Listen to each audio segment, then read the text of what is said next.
Welcome back. I'm Kim Bailey, she's Fulyana Osborne, and today we're continuing our discussion with David Skillen about organisational culture. In your experience across the board, are there elements of a culture that fit regardless, or that should be considered regardless of where you are and what you're doing? Whether it's culturally because of country or whether it's culturally because of the organisation? Yeah, look, I think that these may be the value. I think that there has to be trust. In this case, it's a banking situation, and the whole banking system relies on trust. Trust between banks even, right? Mm-hmm. And trust between people about where their money goes and about the loans they get. So trust is a key point, I think, as a first response to that answer, Kim. I think also there's got to be a willingness on the part of all the parties there to work together. It'll stick out so easily if somebody is wanting to do something different. And the good thing, the best thing would be that it's the community that continues to operate in a way that shows that person as being divergent. And they might self-choose to self-select, to wander off into something different there. So trust, working together. Now, these are the attitudinal things, I think, which underpin a good culture and things which are essential for success. We've probably covered fairly nicely the idea of a culture being good in an organisation. Let's now tackle changing culture.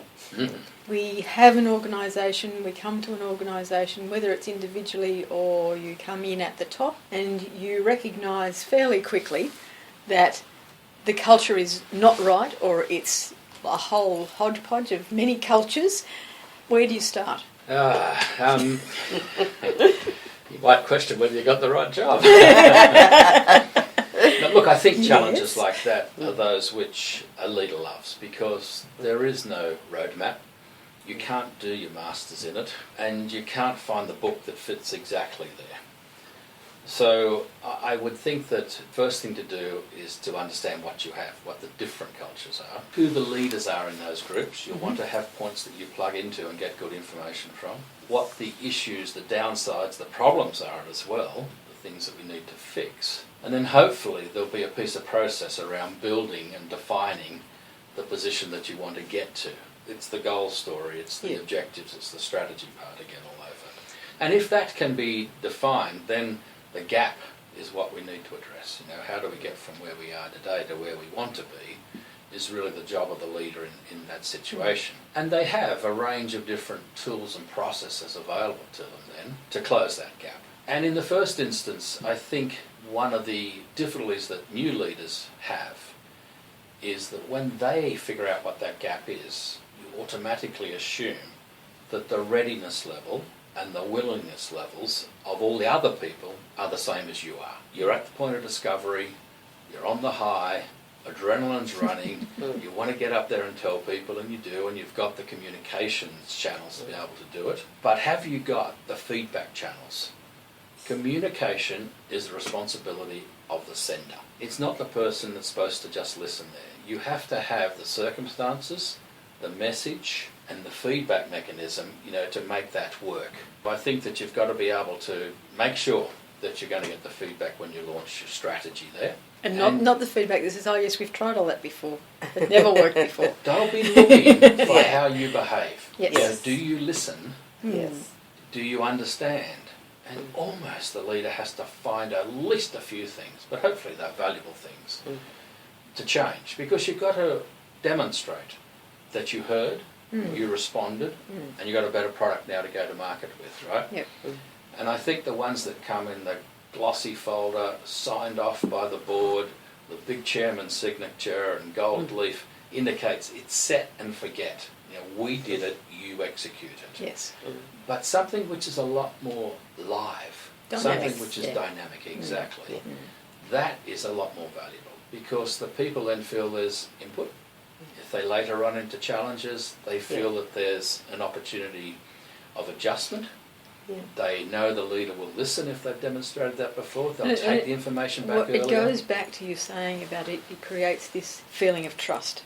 Yeah. They trust that you will listen to them, they trust that what is being asked of them is appropriate and can be implemented and will be reviewed. So, that leads to them owning it and then living it, which is really what you want. Yeah. And not just say, I'm doing it because they said so, I pretend I'm executing it, but not. Yeah, exactly. And, whilst we're having a discussion here about people and not machines, and whilst we're discussing things which are often called the soft things in an organisation, I think we have to have a very strong cognizance that the newer employees, the younger folk, they are utilising things which are very hard to help them define these soft things. They use devices, they use technologies, they use learnings which come in electronic forms.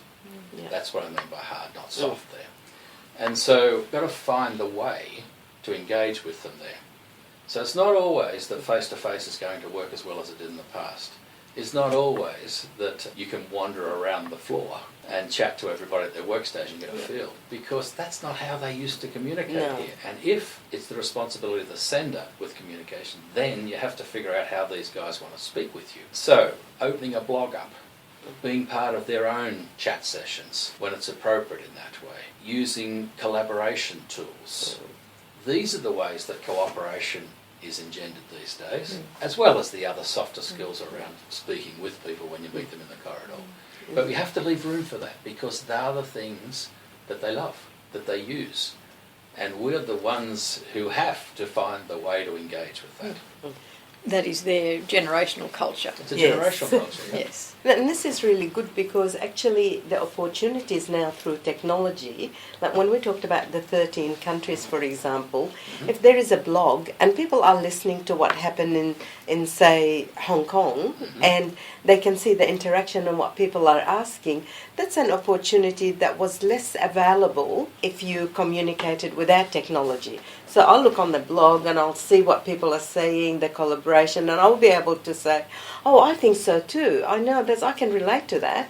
And so before you know it, it's across all of your organisation and not just a particular country, which is fantastic. Yeah, absolutely. The discoveries around this are interesting to me too, because whilst we have a conversation about the hard end of technology being engaged here with the softer skills that are required, some of this isn't that new. I saw a quote recently from Benjamin Franklin, and he hasn't been around for a very long time. Before there was electricity utilised as it is. And this is what he said. He said, there is a good reason why collaboration builds future leaders and competent operators fast. Tell me and I forget. Teach me and I may remember. Involve me and I learn. And so it's the involvement and that interaction which leaves the sustainable value with each of us there. In looking at the introduction of technology and the cultures that might be existing in organisations already, our generation has gone from cultures where it was all people-based to a change where the culture had to embrace technology. And I think that will continue on, probably exponentially from this point. And there, I believe, will be a time in the future where we see a robot workforce, for want of a better, or artificial intelligence in our workforces, for want of a better way of describing it. How hard is it to engender a culture in an organisation where the people part of it is smaller than the technology side of it? Where the people part is smaller than the technology part. I mean, it sounds scary, doesn't it, right? But, such examples exist today, Kim. In a call centre, where these are clients and customers trying to find out information at the essence there. And it was assumed that the operator or the agent had the information or knew the information and could give the answer back. And yet today, we've been through the era, of voice response systems where people push buttons and get pretty bad responses back. And I think there are services and products that's inappropriate for, and people want to speak with a live operator. When they get to that live operator, the operator today is less in charge of the information that's going to go to the person than they used to be there. And it's called CPA, or robotics and automation, that's at work. So based on some key words in the conversation that the customer or client has used and that the system hears, or based on some indicator points that the telephone agent chooses to point out as the conversation goes along, then the computer comes back and suggests some places that the agent may look for information, or some responses they may make, or some offers they may make if they want to convert a service call to a sales call there. So there are cases already where the decision making is actually moving from the person to the machine, where the information is coming from the machine and not the person, where the person becomes the channel that sits between. Now, there's a conversation with the customer, of course, and only the person can conduct that in an appropriate way. But the deployment of big data to pull information together and just choose the elements that are relevant for this conversation, the choice making, the statistical probabilities which are run to give a response with a high propensity of being received well by the customer is calculated, and often they will show that number on the screen with the agent. So the agent might see this response has got a 73% propensity to be well received, this response only 11%. But the agent may have heard something in there which tells them this is not going to work well, I need to go to the secondary response, and they make a choice. But already today, decision making, information presentation is largely handled in many cases by the machine. A scary thought, George Orwell 1984 type stuff. But that's in practice today with many large corporations. So the culture in that organisation then, how do you engender a culture that gives the human element some sense of worth in the organisation? Yeah, when question. something else is doing the things that they would normally have thought that would be part of their job. Their I think that, look, if I was the telephone agent, what I'd be wanting to do is understand that this system is actually making me more efficient. Yep. It's getting accuracy of the data. It's pulling together pieces of data which I just couldn't have handled myself. There's millions of them. It's working out a likely best outcome for me, but I can adjust that. I'm the control point at the end of the day as to which offer I choose to make, which response I choose to use. You can still see yourself as the person that makes the final judgment. I think that's how I'd want to operate if I was one of those folk. I've still got control of the judgment. This machine is working to make me more efficient. I think that rather than being scary, my own experience has shown me in the manufacturing sector that if you have a group of people who used to work a machine on a process line, and that machine now has been made intelligent enough that they don't need an operator, but they still need someone to train the machine. So what we've got now is moved these people from a process job where they had to have a bell ring every 20 minutes to keep them awake to a job where they are training a machine. It has changed the culture so much without us having to do any more work with these people, because they themselves see that they are part of a technological change and a new age. They're on the leading edge of this form of manufacturing, and they're really involved because it's their expertise in running this machine for X number of years that is now teaching the machine what to do. So it's been a really positive change in culture without us having to think too much about the repercussions of actually moving them off the process line. It's been good. It's also the customer needs and the way they want to receive the information has changed a lot. People in an organisation can use that to, again, reprogram the machines to better meet the customer demands. For example, if you go to book a trip, a lot of people really don't want to talk to someone. They can go online and they can find all the information they want to make their decision. But that way, the speed, the timeliness, the sort of information differs from one individual to another, and therefore collecting that data and coming up with a solution to meet my needs as well as yours becomes a very thinking exercise that needs to be put into the machine again. Yeah. David, have you ever gone into an organisation where you thought the culture's just right? I don't need to do anything? Short answer, no. But I've gone into organisations that have definitely had better cultures than I've had before, and I've thought this is a lucky thing to be here because you start to learn. And how quickly did you get that sense of culture? Actually, very quick. Yeah. I think that if you've worked in a few organisations and you like working with people, those two things will very quickly let you see what happens quickly. You know, they're kind of little indicators that you see about what people say, how they behave, that set your mind running about what's behind it. Now, you make assumptions. You need to verify them with fact. but they tend to be the leads that take you to the right place there. You know, I walked into a new role once in Sydney. It was with American Express, and they had decided already that they were going to take the back offices and much of the front office of many of their countries that they had in Asia Pacific and build a very large back office processing place in Sydney.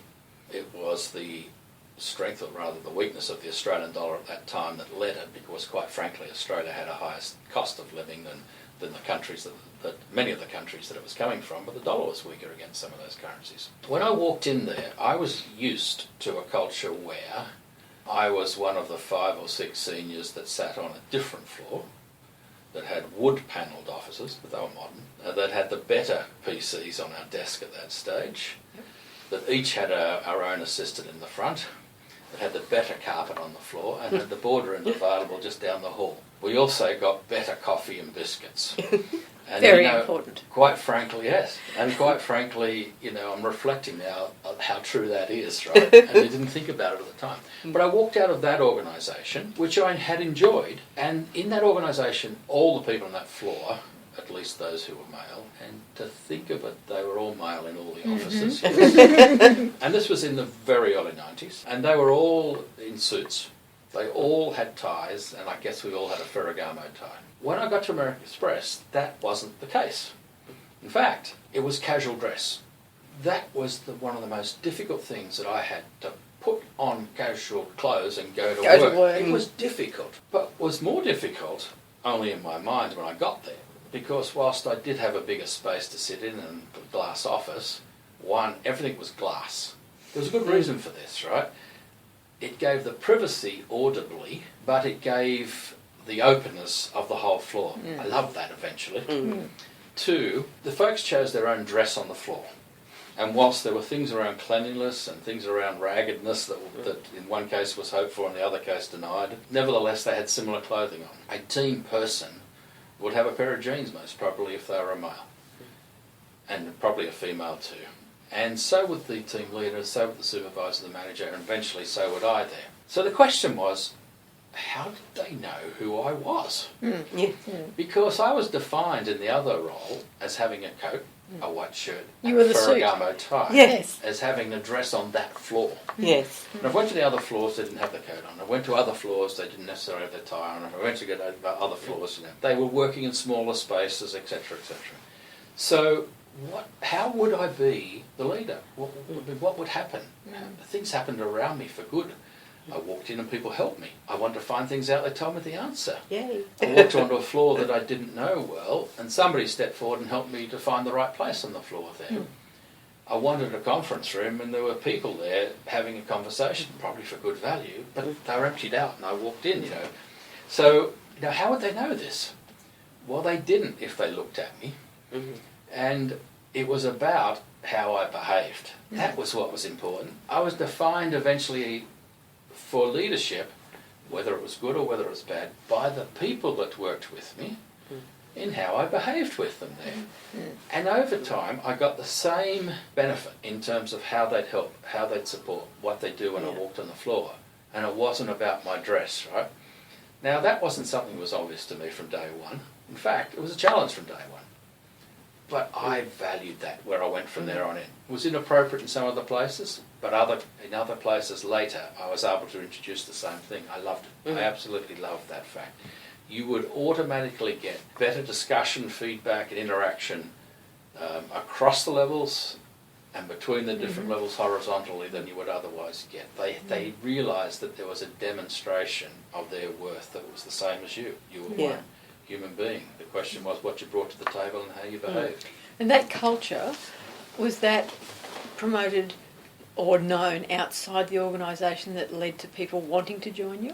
Eventually, yes, absolutely. And there's quite a funny story with that, you know, because the chairman of American Express globally at the time was a gentleman by the name of Harvey Gollum.